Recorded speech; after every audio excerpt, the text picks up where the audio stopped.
เบื้องหนึ่งพายเรือมือเบื้องหนึ่งใส่หมองทนใส่หมองซองด่างแล้วด่างหนึ่งบ่ทันได้หมดพอดีติดใบใหม่ติดใหม่พี่น้องนำขึ้นใส่ยากอะไรมานตัวที่3พี่น้องเลยขออนุญาตกอง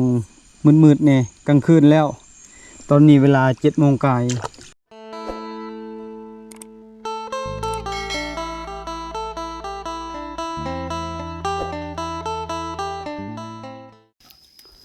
ฮอนไลน์พี่น้องเชียร์ยามันต้นแล้วก็เชียร์มันต้นทุกคนเลยต้นแบบนี้เวลาปลูกนะเอาลูกมันเป็นพี่น้องเต็มแล้วเอาทิ่มให้มันตายนะเอาแต่ปลูกแบบนี้มันจะงามมันปีนี้คือกันกับปีกายเลยสังเกตเบิ่งงามเต็มส่วนสบายดีไหมพิมพ์ มาเชียร์มันต้นเนาะมาเชียร์ยาเนาะ นี่พี่น้องตัวนี้แหละเอาทิมมานะบวบเลยเอาทิมนี่โอ้พี่น้องมันเป็น สิกลับบ้านแล้วเฮ็ดเวียกประมาณ4 ชั่วโมงเฮ็ดแต่เช้าตอนนี้เวลา12 โมงกายแล้วกลับบ้านเก็บเครื่องเก็บของสิไปหากินพี่น้องไปนอนปลา3 วันกับ2 คืนไป3 คนเมื่อกี้นี้อาเฮียงเพิ่นนัดไว้แล้วก็โทรหาไปเจอกันอยู่ป่าเด้อพี่น้องไปปะไม่พิมพ์แล้วไปหากินแล้วอย่าเผาหาพัวใหม่ได้ไม่พิมพ์3 มื้อ2 คืนกับฮอนสบายดีพี่น้องมาเด้อหาอยู่หากินไปเบิ่งคลิปนี้ขอให้รับไม่ด้วยพี่น้องไปหาอยู่หากินมื้อเช้าพอดีออกไปเชียร์ยามันต้นกับแม่พิมพ์ตัดภาพอยู่เฮือนเลยทุกคนสบายดีกันยาสบายดีจันนี่สบายดีเท่าพิมพ์น้องงามลูกคิมิโอ้คิมิเป็นตาแพงอะไรกับจันนี่พอไปน้องพอจะอายุจะปีก็พอ60ป้ายแล้วเบิ่งล้านนั่นแหละจะพาเฒ่าเด้อขอให้ฮอดอายุ90หรือว่า100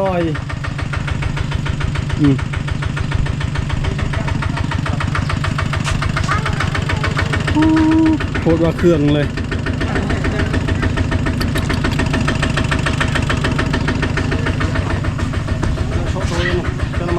อันนี้ไม่เด้อไงเด้อมีบ้าน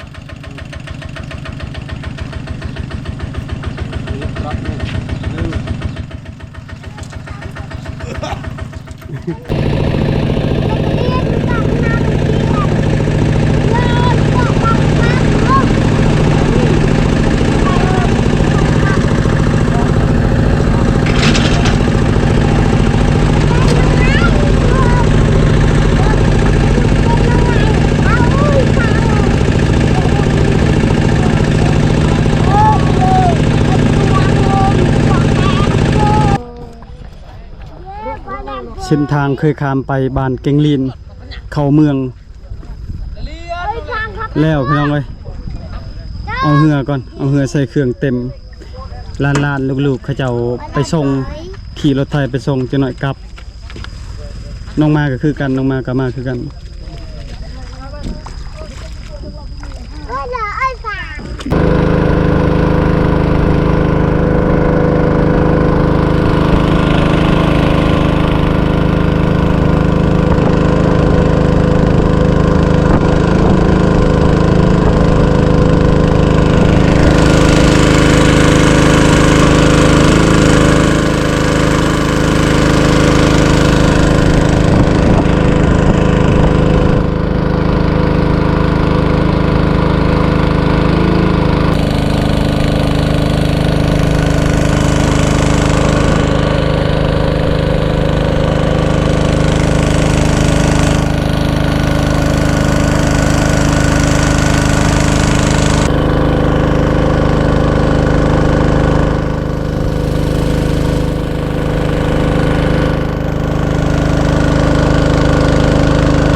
ขี่เรือประมาณ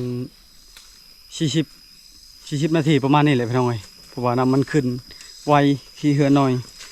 มาพรขายอยู่ป่าหาอยู่หากินพี่น้อง เมื่อยอยู่เฮือนนำเขาให้เชียร์ยา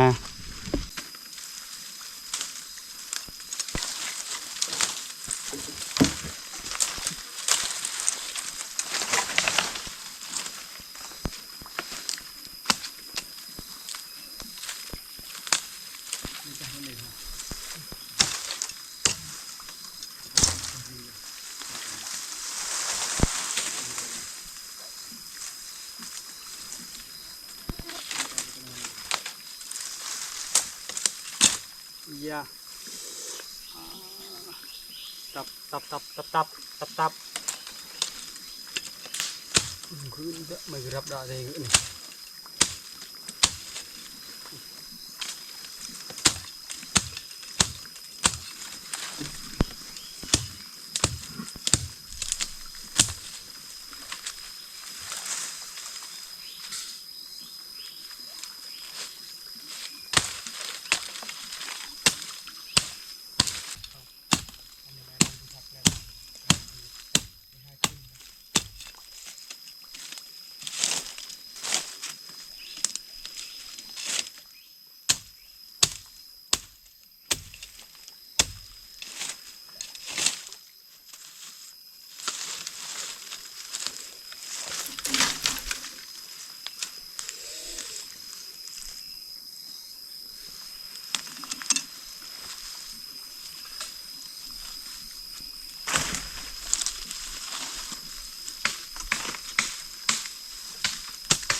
พอดีอนามัยบอนนอนพี่น้องเอ้ย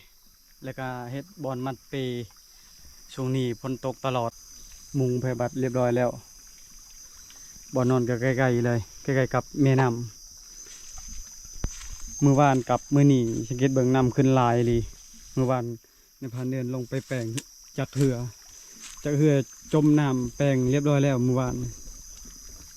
มื้อนี้น้ำขึ้นอีก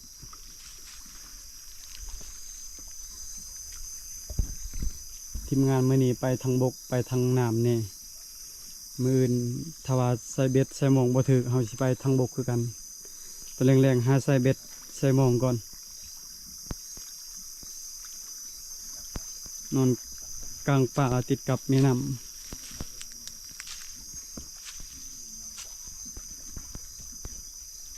ไผบ่มีกับไผบอกเด้อค่อยเอาซอง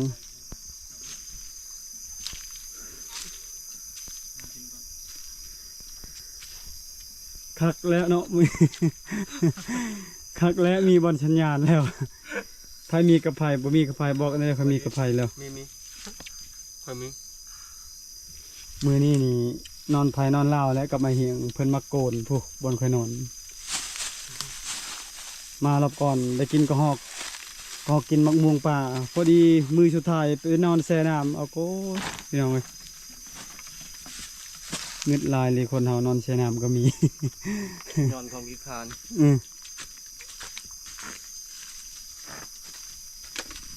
ไปทางไหนบ่พังใส่เบ็ดสบายดีเอามาเว้ยพี่น้องไปเบ็ดนำกันเป็นอะไรโทรศัพท์งามหรือว่าคือเก่ยาแหละเอาได้ตัดคลิปได้จะหาผู้เท่าๆรถยาวแล้วผู้สาววัยรุ่นบ่มีเงินวัยรุ่น เท่าก็ยาอายุ50-60อันนั้นไม่ยิ่งที่ว่าไฟได้เงินสบายเอาเมียคนเท่าบ่ติดพัวเขาอีกมักดอกจะไปหาจำไว้เด้อหาเมียคนเท่ารถมันสบายป้าย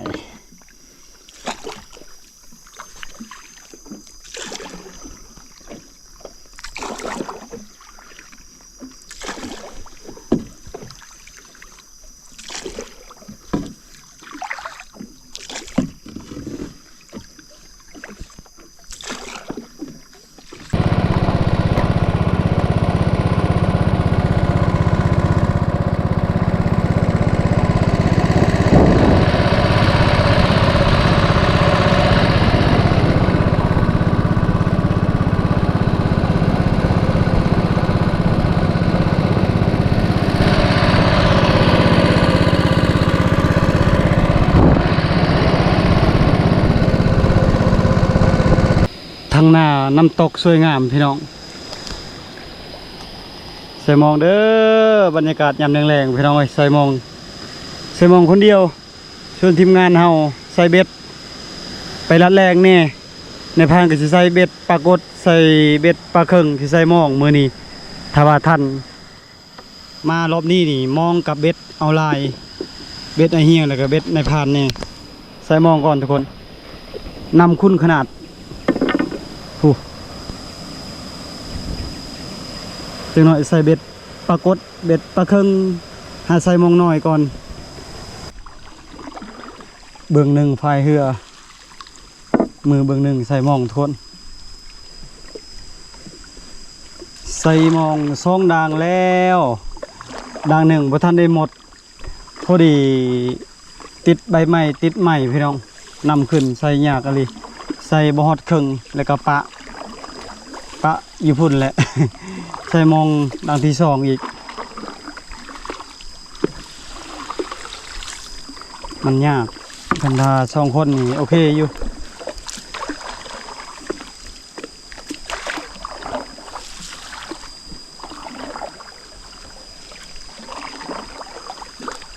ไม้แล้วก็ใบไม้นำขึ้นลายนี่ทุกคน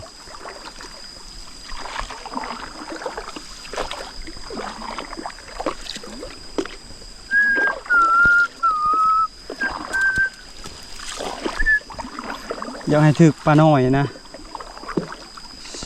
ใส่เบ็ดจังหวะ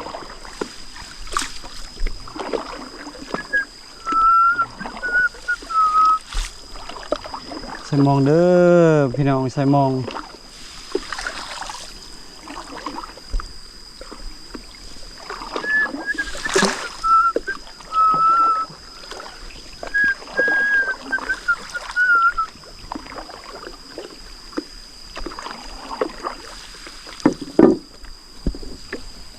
มองเบอร์สองมองจะกระสอบก็1 2 3 4 5 5ใส่มองใหญ่อีกพี่น้องเลยใส่มองเบอร์10ถึกปลาครึ่งประมาณ10 กว่าโลบกขาดมองใหญ่หากใส่มือนี้ลองใส่ครั้งแรกของมือเลยที่ว่าได้ใส่มองใหญ่แล้วมองน้อย2 3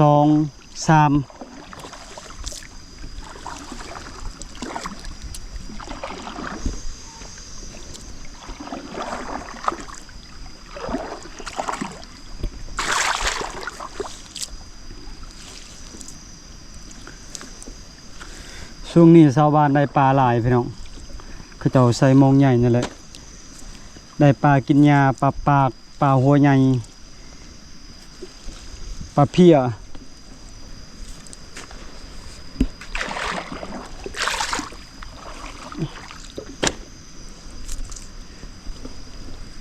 มันมาเด้อตอนเช้ามื่น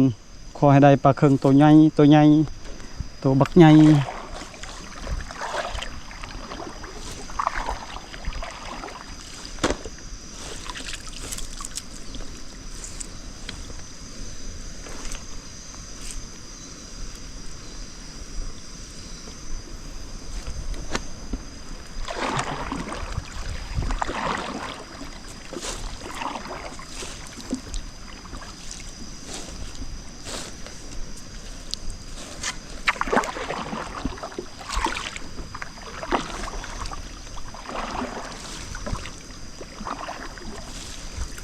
ยังอีกซองด่างใส่มองทันเรียบร้อยแล้วเฮาสิใส่เบ็ดอีกใส่เบ็ดหน่อยเบ็ดใหญ่เบ็ดเพียกใส่เบ็ดเพียกชนลายใส่เบ็ดเพียก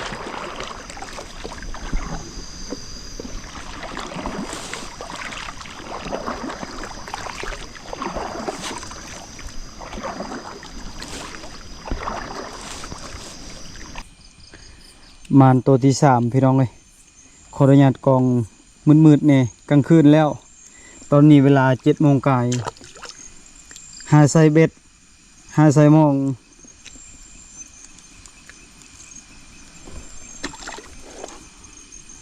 ได้ปลาหน่อยจะใส่เบ็ดปลาเข่งพี่น้อง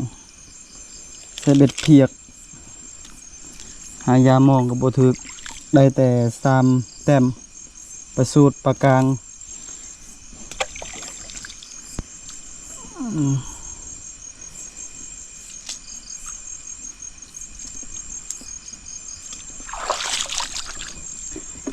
เบ็ดปรากฏยังใช้บ่หลายอยู่ใส่ประมาณ10 ปลายนี่แหละแล้วเฮาสิใส่เพิ่มอีกพี่น้องนี่เอาเหยื่อมาคือเก่า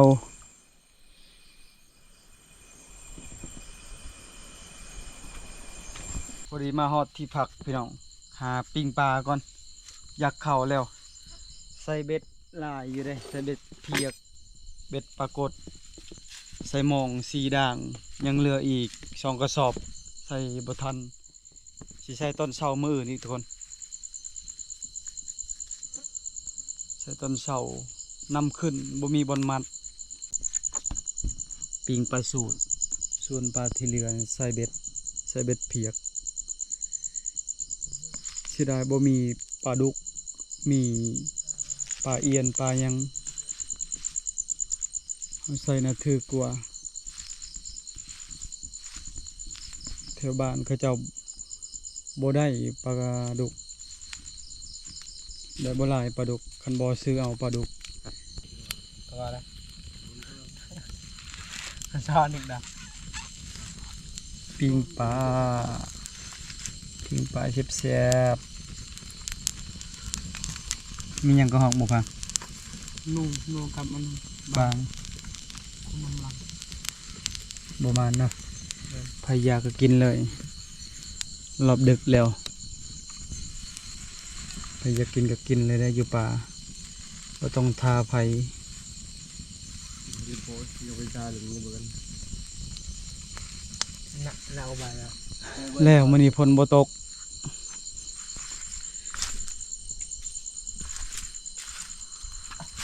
ร่างกายยังในใจกิน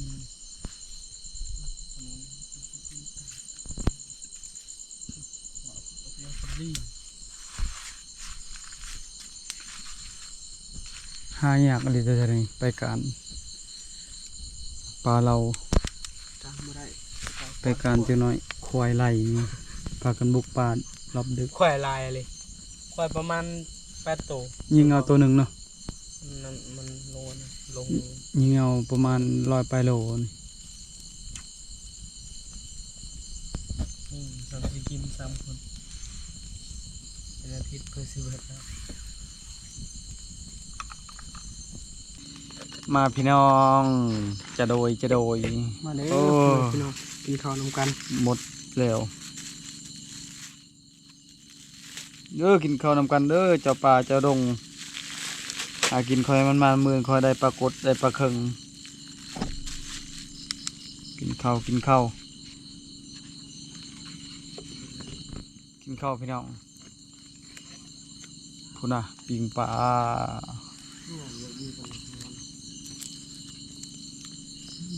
มาเฮียบ่กินข้าวบ่พยายามก็กินเนื้ออยู่ป่า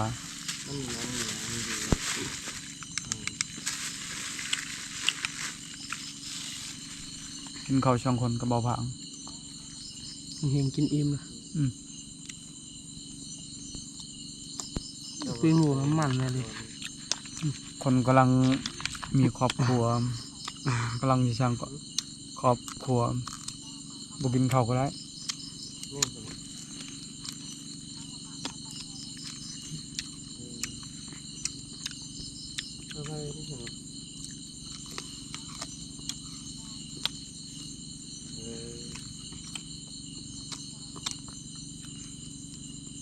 เชฟเกา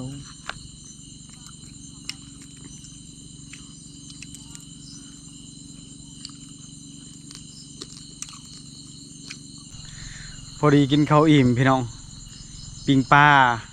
ปิงนูปิงบางน้อย กินข้าวอิ่ม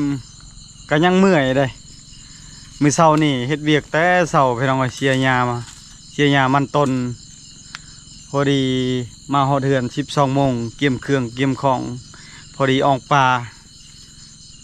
าแล้วก็ฮอดป่าฮอดดงใส่เบ็ดใส่หมอง